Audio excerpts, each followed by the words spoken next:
வணக்கம். டான் தமிழொலியின் காலை நேர பிரதான செய்தி அறிக்கையோடு இணைந்திருக்கும் நான் ஜெகநாதன் சஜித். எல்லை தாண்டி மீன்பிடித்த 14 மீனவர்கள் கைது செய்யப்பட்டுள்ளனர். யாழ்ப்பாணம் பருத்தித்துறை கடற்பரப்பில் எல்லை தாண்டி மீன்பிடித்த இந்திய மீனவர்களை கடற்படையினர் கைது செய்துள்ளனர். அந்த வகையில் ஒரு படகும் அதிலிருந்த 14 மீனவர்களும் காங்கேசன்துறை கடற்படை முகாமிற்கு கொண்டு செல்லப்பட்டனர். கடற்தொழில் நீரியல் வளத்துறை திணைக்களத்திடம் அவர்கள் ஒப்படைக்கப்பட்ட பின்னர் பருத்தித்துறை நீதவான் நீதிமன்றில் ஆஜர்படுத்தப்பட உள்ளமை குறிப்பிடத்தக்கது.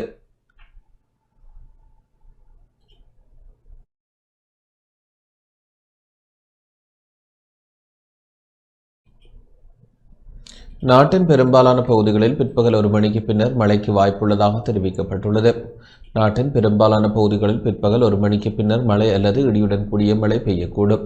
மத்திய சப்ரகமுவ தென் மற்றும் ஊவா மாகாணங்களின் சில இடங்களில் மற்றும் அம்பாறை மட்டக்களப்பு மாவட்டங்களிலும் சில இடங்களில் 75 மில்லிமீட்டரிலும் கூடிய ஓரளவு பலத்த மழை பெய்யக்கூடும் என வளிமண்டலவியல் திணைக்களம் தெரிவித்துள்ளது. பலத்த காற்றும் மின்னல் தாக்கங்களும் ஏற்படக்கூடிய சந்தர்ப்பங்களின் போது மக்கள் அவதானத்துடன் செயற்படுமாறு கேட்டுக் கொள்ளப்படுகின்றனர். புத்தளம் தொடக்கம் கொழும்பு காலி கம்பாந்தோட்டை ஊடாக பொத்துவில் வரையான கரையோரத்திற்கு அப்பால் உள்ள கடல் பிராந்தியங்களில் உள்ள பகுதிகளில் இடியுடன் கூடிய மழை பெய்யக்கூடும்.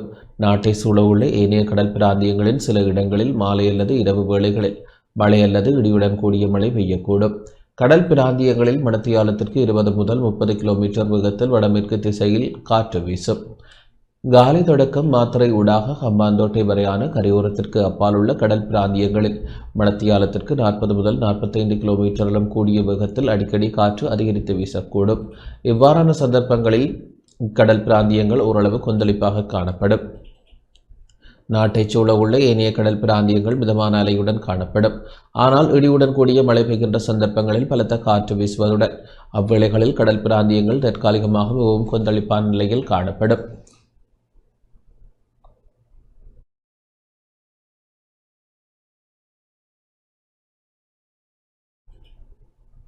கல்வி பொதுத்தராதரவு உயர்தர பரீட்சை இன்று ஆரம்பமாகின்றது. இன்று ஆரம்பமாகும் 2025ஆம் ஆண்டுக்கான கல்வி பொதுத்தராதரவு உயர்தர பரீட்சையை நடத்துவதற்கு தேவையான அனைத்து ஏற்பாடுகளும் தயார் செய்யப்பட்டுள்ளதாக பரீட்சைகள் திணைக்களம் தெரிவித்துள்ளது. இன்று முதல் டிசம்பர் மாதம் 5ஆம் தேதி வரை நாடு முழுவதும் உள்ள 2362 பரீட்சை நிலையங்களில் உயர்தர பரீட்சை நடத்தப்படுவதாக பரீட்சைகள் ஆணையாளர் நாயகம் இந்திகா குமாரிலியனுக்கு தெரிவித்துள்ளார். பரீட்சை ஏற்பாடுகள் தொடர்பில் ஊடகங்களுக்கு கருத்து தெரிவிக்கும் போதே அவர் இதனை தெரிவித்தார். பரீட்சைக்கு 3,40,525 பரீட்சார்த்திகள் தகுதி பெற்றுள்ளனர். 2,46,521 பாடசாலை பரீட்சார்த்திகளும் 94,004 தனிப்பட்ட பரீட்சார்த்திகளும் இதில் அடங்குவர். அனைத்து பரீட்சார்த்திகளும் பரீட்சை ஆரம்பமாக இருக்கும் நேரத்திற்கு 1 மணி நேரத்திற்கு முன்னதாகவே பரீட்சை நிலையங்களுக்கு வர வேண்டும். உங்களது அடையாளத்தை உறுதிப்படுத்திக் கொள்வதற்காக பரீட்சை நடக்கும் முழு காலப்பகுதியிலும் உங்களது முகம் திறந்த நிலையில் இருக்க வேண்டும். அதேபோன்று உங்களது காதுகளும் தெரியும்படி இருக்க வேண்டும். ஏனெனில் சில பரீட்சார்த்திகள் தற்போதுள்ள தகவல் தொடர்பு சாதனங்களை அணிந்திருக்க வாய்ப்புள்ளது. இத்தகைய பரீட்சை மோசடிகளை தவிர்ப்பதற்காகவே இந்த விதிகள் நடைமுறைப்படுத்தப்படுகின்றன. மேலும் ஒரு விசேட விடயம் உள்ளது. பல்தேர்வு வினாப்பத்திரத்திற்கு விடையளிக்கும் போது வினாப்பத்திரத்திலேயே விடைகளை குறிப்பீர்கள். ஆனால் நாம் வழங்கும் விடைத்தாளில் குறிக்கப்பட்ட விடைகள் மட்டுமே உங்களது விடைத்தாளாக ஏற்றுக்கொள்ளப்படும். எனவே விண்ணப்பதாரர்கள் நேரத்தை முகாமைத்துவம் செய்து சரியான விடைத்தாளில் குறிக்க வேண்டும். පවතින අපේක්ෂකයන් නොවැම්බර් 10 වෙනි දින ආරම්භ නියමිතයි. මේ සඳහා පාසල් අයදුම්කරුවන් 2,46,521ක්, පෞද්ගලික අයදුම්කරුවන් 94,007. யாழில் போதைப் பொருட்களுடன் சிறுவன் உட்பட 23 பேர் கைது செய்யப்பட்டுள்ளனர். யாழ்ப்பாணத்தில் போதைப் பொருட்களுடன் 23 பேர் கைது செய்யப்பட்டுள்ளனர். கைது செய்யப்பட்டவர்களில் 17 வயது சிறுவன் ஒருவனும் போதை மாத்திரைகளை விற்பனை செய்த குற்றச்சாட்டில் கைது செய்யப்பட்டுள்ளதாக போலீசார் தெரிவித்துள்ளனர். யாழ் மாவட்ட போதைப்பொருள் தடுப்பு பிரிவினர் நேற்றைய தினம் மேற்கொண்ட விசேட சுற்றிவளைப்பின் போது யாழ் நகரை அண்டிய பகுதிகளில் 10 பேர் ஐஸ் போதைப் பொருளுடனும் 17 வயது சிறுவன் உள்ளிட்ட 9 பேர் போதை மாத்திரைகளுடனும் 4 பேர் ஹெரோயின் போதைப் பொருளுடனும் கைது செய்யப்பட்டுள்ளனர். கைது செய்யப்பட்டவர்களை யாழ்ப்பாணம் போலீஸ் நிலையத்தில் தடுத்து வைத்து போலீசார் விசாரணைகளை முன்னெடுத்துள்ளனர்.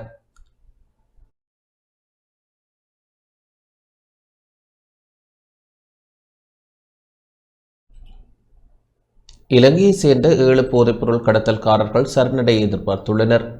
மத்திய கிழக்கில் தலைமறைவாகியுள்ள இலங்கையைச் சேர்ந்த 7 போதைப்பொருள் கடத்தல்காரர்கள் நாட்டின் அதிகாரிகளிடம் சரணடைய விருப்பம் தெரிவித்துள்ளதாக பொதுமக்கள் பாதுகாப்பு அமைச்சர் ஆனந்த விஜயபால தெரிவித்துள்ளார். கொழும்பில் நேற்று இடம்பெற்ற நிகழ்வில் கருத்து தெரிவிக்கும் போதே அவர் இதனை குறிப்பிட்டார். அரசாங்கத்தின் தேசிய போதைப்பொருள் எதிர்ப்பு முயற்சியான ஒரு தேசம் ஐக்கியம் கடந்த வாரம் தொடங்கப்பட்டது. நாட்டிலிருந்து போதைப்பொருள் அச்சுறுத்தலை முடிவிற்கு கொண்டு வருவதற்கான ஒருங்கிணைந்த திட்டம் நடந்து வருகின்றது. இந்த திட்டத்தின் ஒரு பகுதியாக ஏராளமான நிறுவனங்களின் ஆதரவுடன் பல முயற்சிகள் தொடங்கப்பட்டுள்ளன. போதைப்பொருள் கடத்தல்காரர்கள் தங்கள் நடவடிக்கைகளை எங்கு மேற்கொள்கிறார்கள் என்பது குறித்து அதிகாரிகளுக்கு அறிவித்தனர். தங்கள் பரிவர்த்தனைகளை முடித்துக்கொண்டு அதிகாரிகளிடம் சரணடையவும் அவர்கள் ஒப்புக்கொண்டனர்.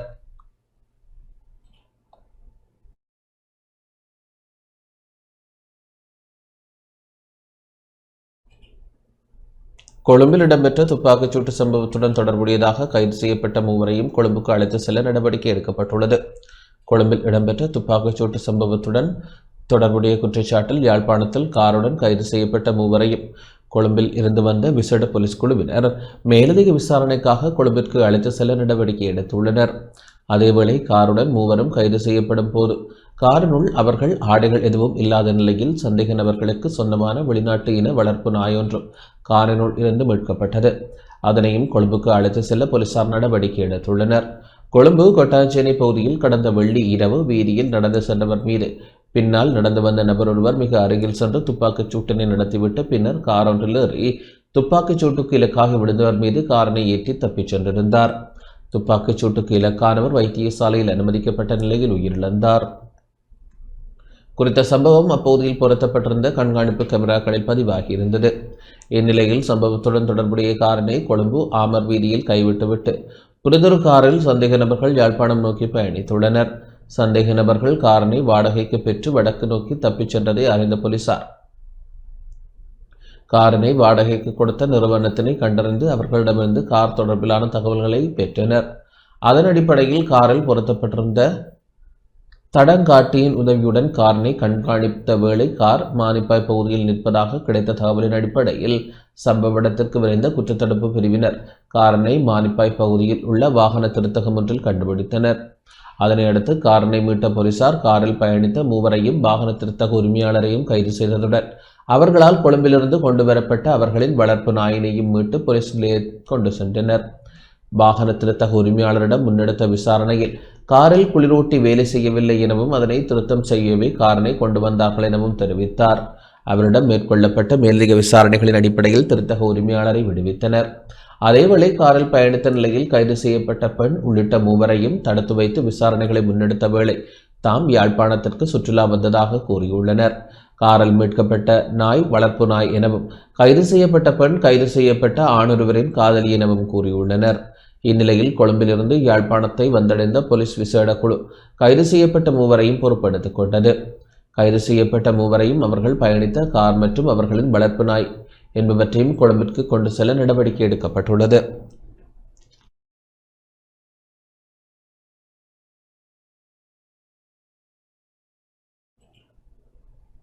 உடையார்கட்டில் 250 லிட்டர் சட்டவிரோத கசிப்பு கைப்பற்றப்பட்டுள்ளது.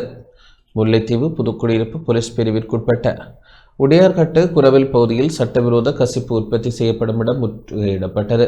காட்டுப்பகுதியில் கசிப்பு மறைத்து விற்பனை செய்யப்படுவதாக முல்லைத்தீவு மாவட்ட புலனாய்வு பிரிவினருக்கு கிடைத்த ரகசிய தகவலின் அடிப்படையில் சோதனை நடவடிக்கை முன்னெடுக்கப்பட்டது. சோதனையின் போது அங்கிருந்த சந்தேக நபர் போலீசாரை கண்டு தப்பியோடிய நிலையில் காட்டுப்பகுதியில் மறைத்து வைக்கப்பட்டிருந்த 250 லிட்டர் அளவிலான சட்டவிரோத கசிப்பினை புதுக்குடியிருப்பு போலீசார் கைப்பற்றியுள்ளனர். இந்நிலையில் தப்பியோடிய சந்தேக நபரை அடையாளம் கண்டுள்ளதாகவும் அவரை கைது செய்வதற்கான நடவடிக்கைகளை புதுக்குடியிருப்பு போலீசார் தீவிரமாக முன்னெடுத்து வருவதாகவும் போலீசார் தெரிவித்துள்ளனர்.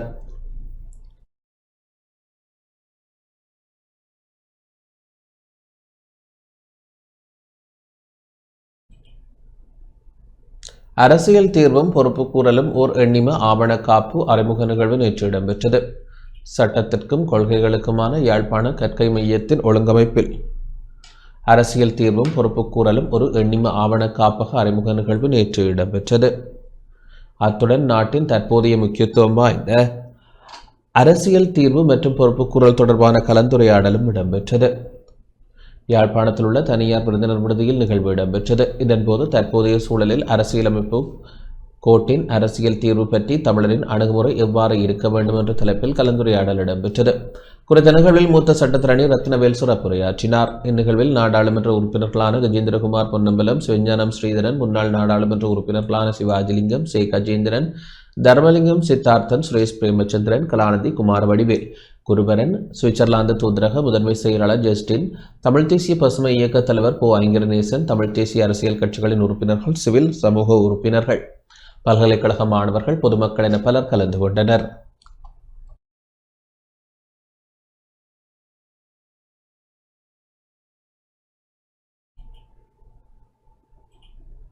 வைரக்குடுவை என்ற நூல் அறிமுக நிகழ்வு நேற்று கிளிநொச்சியில் இடம்பெற்றது.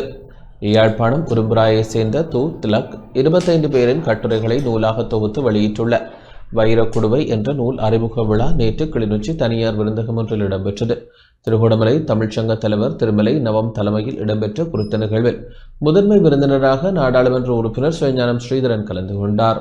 இந்நிகழ்வில் கிளிநொச்சி மாவட்ட கலாசார உத்தியோகத்தர் மாலினி கிருஷ்ணானந்தன், படைப்பாளர்கள், எழுத்தாளர்கள், இலக்கியவாதிகள், கவிஞர்கள் என பலர் கலந்து கொண்டனர்.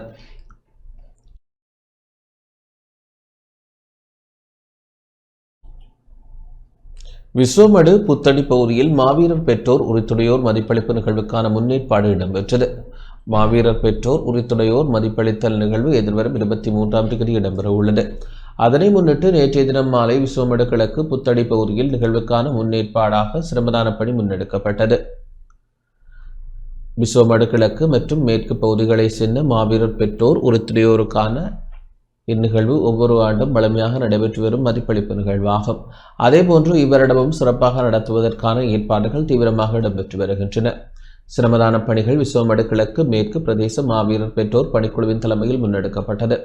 இந்நிகழ்வில் புதுக்குடியிருப்பு பிரதேச சபை தவிசாளர் வே கரிகாலன், மாவீரர்களின் பெற்றோர், பொதுமக்கள் உள்ளிட்ட பலரும் கலந்து கொண்டு பங்களித்திருந்தனர்.